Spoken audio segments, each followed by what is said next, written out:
আসসালামু আলাইকুম, welcome back to my channel eighty kitchen studio. আজকে আমি সিম দিয়ে চিংড়ি মাছের একটি দারুণ ভাজির রেসিপি আপনাদের তৈরি করে দেখাবো। তো এটি তৈরি করার জন্য প্যানে আমি কিছুটা তেল গরম করে নিয়েছি এবং তেলটা গরম হয়ে আসলে দিয়ে দিচ্ছি পেঁয়াজ কুচি। এখানে আমি 4টা কাঁচামরিচ মাঝখান থেকে কেটে ফালি করে দিয়েছি। পেঁয়াজ এবং কাঁচামরিচটাকে তেলের উপর আমি হালকা একটু ব্রাউন কালার করে ভেজে নেব। সিম আমরা অনেকভাবেই রান্না করে থাকি, তবে সিম দিয়ে চিংড়ি মাছের এই ভাজিটা কিন্তু অসম্ভব মজার হয়। আপনারা যদি কেউ না ট্রাই করে থাকেন তাহলে আমার রিকোয়েস্ট থাকবে একবার হলেও আমার রেসিপিটা দেখে ট্রাই করবেন। এর স্বাদ কিন্তু অসম্ভব রকম ভালো আসে।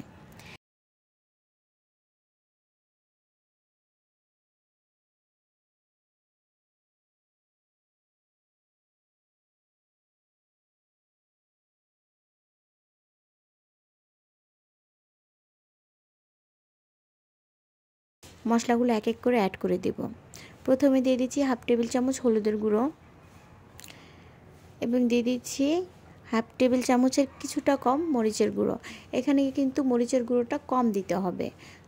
তারপর দিয়ে দিচ্ছি হাফ টেবিল চামচ ধনিয়া গুঁড়ো। এখন দিয়ে দেবো স্বাদ মতো লবণ। এই রান্নাটায় আপনারা মরিচের গুঁড়োটা কম ইউজ করবেন, চেষ্টা করবেন কাঁচা মরিচের ঝালটা একটু বেশি দেওয়ার এবং মরিচের গুঁড়োটা কম দেওয়ার, তাহলে এই রান্নাটা পারফেক্ট হয়। এরপর যে আমরা পানি দিয়ে দিচ্ছি মশলাটা যেন পুড়ে না যায়। মশলাটাকে আমরা ভালো করে কষিয়ে নিব। তেলটা উপরে ভেসে আসলে বুঝতে হবে যে মশলাটা কষানো হয়ে গেছে। এই যে দেখতে পাচ্ছেন তেলটা উপরে ভেসে এসেছে। এখন আমরা চিংড়ি মাছটা দিয়ে দিব। মশলাটা কষানো হয়ে গেলে চিংড়ি মাছটা দিয়ে এটাকে আরও কিছুক্ষণ কষাতে হবে। তো চিংড়ি মাছটা দিয়ে আমরা এটাকে কিছুক্ষণ কষাবো, তো একটু ঢাকনা দিয়ে ঢেকে রাখছি।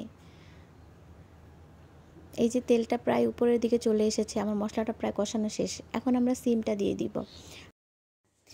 এই রান্নাটা দেখতে যেমন সহজ এবং অল্প সময় তৈরি করা যায়, কিন্তু এটার স্বাদ কিন্তু দুর্দান্ত হয়। অসম্ভব রকম মজার এই রেসিপিটি আপনারা একবার হলেও তৈরি করে দেখবেন, এটা আমার রিকোয়েস্ট আপনাদের কাছে। সব কিছুকে আমি একত্রে মিক্স করে নিব এবং ভালো করে মশলাগুলো সিমের সাথে মিক্স করে এটাকে আমি ঢাকনা দিয়ে কিছুক্ষণের জন্য রান্না করব। আমি ঢাকা দিয়ে দিচ্ছি, ফিরে আসবো কিছুক্ষণ পর। তো দেখতে পাচ্ছেন এটার মধ্যে থেকে কিন্তু অনেকটা পানি ছেড়ে দিয়েছে।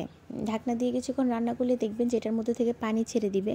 আর নর্মালি আমরা যে কোনো ভাজিতে কিন্তু পানি দেই না, পানি ছাড়াই ভাজি করি। আর সিম থেকে প্রচুর পরিমাণে পানি ওঠে, যেই পরিমাণে পানি এটা থেকে উঠবে সেই পানি দিয়েই কিন্তু আমরা এটাকে রান্না করে নেব। এখানে এক্সট্রা পানি দেওয়ার কোনো দরকার নেই। তো যে পরিমাণ পানি উঠেছে এই পানিতেই এটা সিদ্ধ হয়ে যাবে। তো আমরা এটাকে ভালো করে একটু নেড়ে ছেড়ে আবার কিছুক্ষণ ঢাকনা দিয়ে রান্না করে নেব। তো আমি এটাকে ঢাকনা দিয়ে রেখেছি, ফিরে আসবো কয়েক মিনিট পর। এই যে দেখতে পাচ্ছেন আমার পানিটাও অনেকটা টেনে গেছে এবং সিমগুলো পুরোপুরি সিদ্ধ হয়ে গেছে।